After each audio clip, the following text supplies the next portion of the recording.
सुन हजरिया नाम है।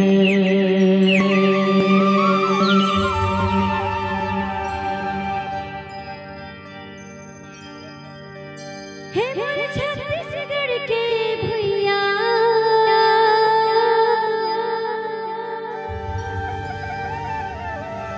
सुन हजरिया नाम है।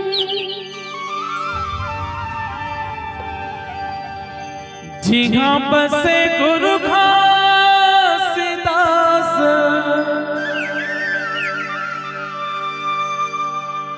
गिरौदपुरी चारों धाम है।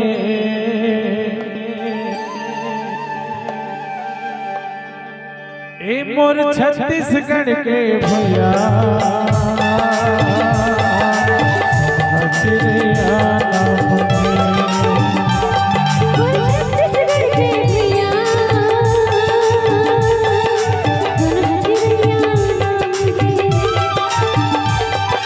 जिहा बसे गुरु घासीदास जिहा बसे गुरु घासीदास गिरौदपुरी चारों धाम में और छत्तीसगढ़ के भैया हजरिया नाम है। छत्तीसगढ़ के भैया सुन हजरिया नाम है।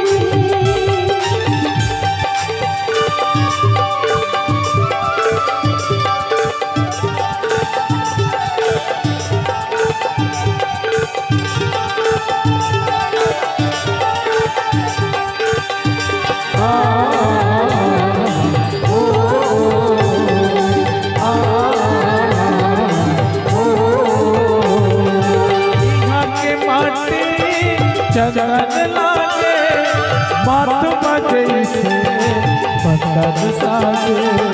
मात बजे से चंदन साजे, मात बजे से चंदन साजे।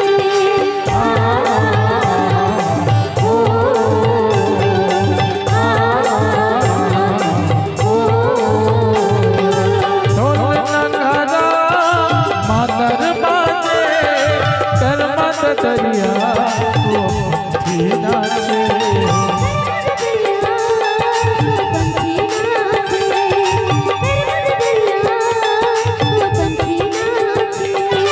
छत्तीसगढ़ के अलग चिन्ह छत्तीसगढ़ के अलग चिन्ह ये गुरु जट धाम में।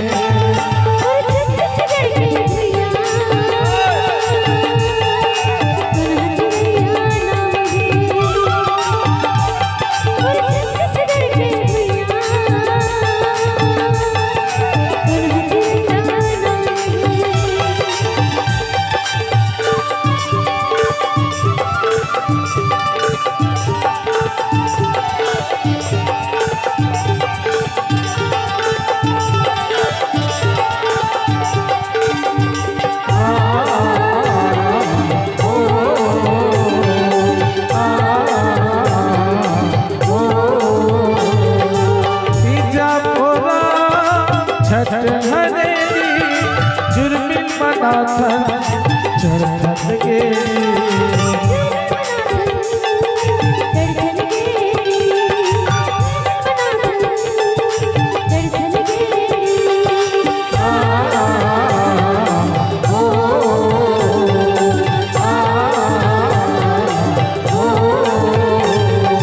जगह जगह मेला मड़ाई खोवा जलेबी पेड़ा मिठाई।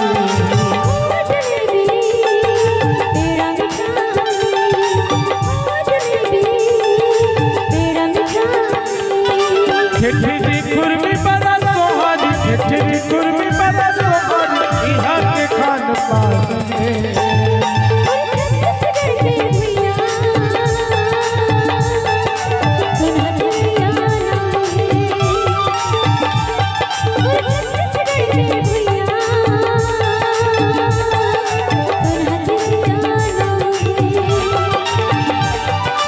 जिहा बसे गुरु घासीदास जिहा बसे गुरु अमरदास गिरौदपुरी चारों धाम में।